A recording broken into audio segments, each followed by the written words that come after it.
ya Habib An-Najjar yang kemarin-kemarin disampaikan. Saya ulangi sebentar sedikit. Beliau berdakwah, mengingatkan kaumnya sampai dibunuh, dirajam, sampai setelah itu dikatakan kepada beliau masuklah surga. Setelah masuk surga, beliau mengandai-andai, ngetuni, cara Jawane ngetuni. Tatkala melihat pahala, dia berkata, alangkah baiknya sekiranya kaumku mengetahui. Kalau mengetahui bukti pahala begini ini, insya Allah pasti kaumku menerima dakwahku, dakwahnya para rasul itu, dan mengamalkannya, terus mendakwahkannya. Kalau andaikan tahu begitu.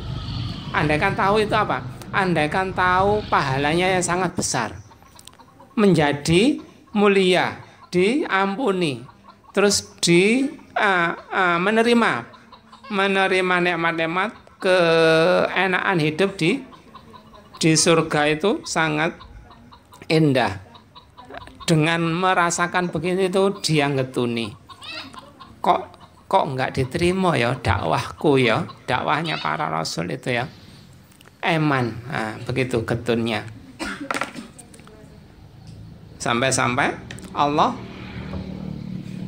berkomentar, berfirman kepada orang itu, masuklah ke dalam surga. Kemudian beliau memasukinya, dia memperoleh rezeki di dalamnya. Sesungguhnya Allah melenyapkan dari dirinya bencana dunia, kesedihannya, keletihannya. Dah nggak sedih lagi, nggak letih lagi. Tatkala dia melihat pahala yang besar dia anugerahkan kepadanya, beliau mengatakan, alangkah baiknya sekiranya kaumku mengetahuinya. Ibnu Abbas berkata, ketika di dunia dia menasihati kaumnya dengan, wahai kaumku ikutilah para rasul itu. Dan setelah mati dia berkata, alangkah baiknya sekiranya kaumku mengetahui apa yang menyebabkan Rabbku memberi ampunan kepadaku dan menjadikanku termasuk orang-orang yang dimuliakan. Kalaulah kaumnya melihat berbagai macam kenikmatan abadi dan pahala yang besar yang aku peroleh, niscaya penglihatan mereka menuntun mereka kepada ketaatan kepada Rasul. Allah telah merahmati lelaki itu dan meridainya. Betapa bersemangatnya dia dalam mengarahkan kaumnya ketika di dunia. Bersemangat. Belum membuktikan pahalanya, belum ainul yakin, belum hakul yakin, sudah bersemangat. Apalagi setelah membuktikan, sangat menyesali keingkaran kaumnya. Nah, ini ada riwayat dari Ibnu Abi Hatim, dari Ibnu Umair. Dia berkata bahwa seorang sahabat ini ya, namanya Urwah bin Mas'ud Ats-Tsaqafi. Diingat-ingat namanya, beliau ini syuhada, sangat bersemangat dalam berdakwah. Urwah berkata kepada Rasulullah sallallahu alaihi wasallam, ib'athni ila qaumi ad'auhum ilal Islam. Faqala Rasulullah sallallahu alaihi wasallam, inni akhafu ay yaqtuluk. Qala law wajaduni naiman lama aiqaduni. Faqala lahu Rasulullah sallallahu alaihi wasallam, indalik. Fandalaqa famarra 'alal Lata wal Uzza. Faqala la usbihannaka ghadan bima yasu'uk. Faghadibat Thaqifun faqala ya ma'syara Thaqif, innal Lata la Lata wa innal Uzza la Uzza wa aslimu taslamu. Ya ma'syaral akhlaf, innal Uzza la Uzza wa innal Lata la Lata, aslimu taslamu. Faqala dzalika thalatha marrat. faromahu rajulun fa asaba akhulahu faqatalahu fabalagha Rasulullah sallallahu alaihi wasallam faqala hadza mathaluka mathali sahibi Yasin. Qala ya laita qaumi ya'lamun bima ghafara li rabbi wa ja'alani minal mukramin. Lah ini Urwah bin Mas'ud Ats-Tsaqafi ini berkata kepada Rasulullah, ya Rasulullah, utuslah aku kepada kaumku agar aku bisa mengajak mereka kepada agama Islam. Rasulullah bersabda, aku khawatir mereka akan membunuhmu. Nah, dakwah itu resikonya dibunuh.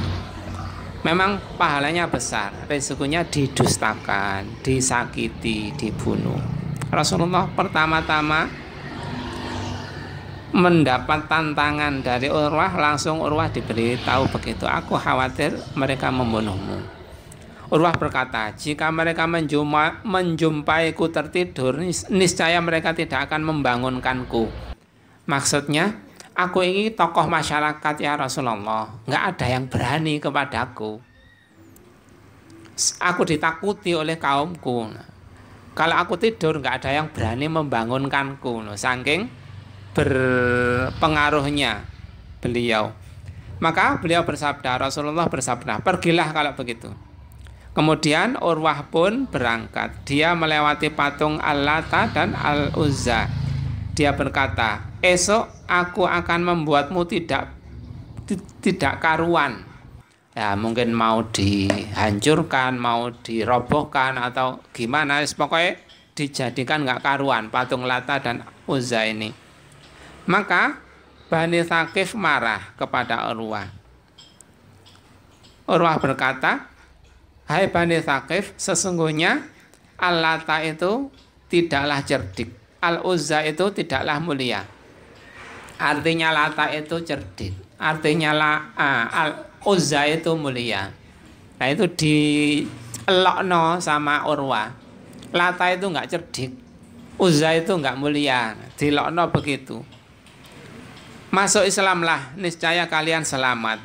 Wahai teman-temanku, sesungguhnya Al-Lata itu tidaklah cerdik, Al-Uzza itu tidaklah mulia. Masuk Islamlah, niscaya kalian selamat. Urwah mengucapkan kalimat itu 3 kali. Nah, itu ternyata dianggap sebagai penghinaan kepada sesembahan orang lain.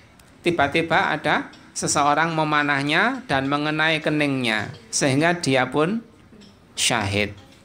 Berita syahidnya itu sampai kepada Rasulullah. Maka beliau bersabda, Urwah ini bagaikan salah satu tokoh cerita dalam surat Yasin. Alangkah baiknya sekiranya kaumku mengetahui apa yang menyebabkan Rabbku memberi ampunan kepadaku dan menjadikan aku termasuk orang-orang yang dimuliakan.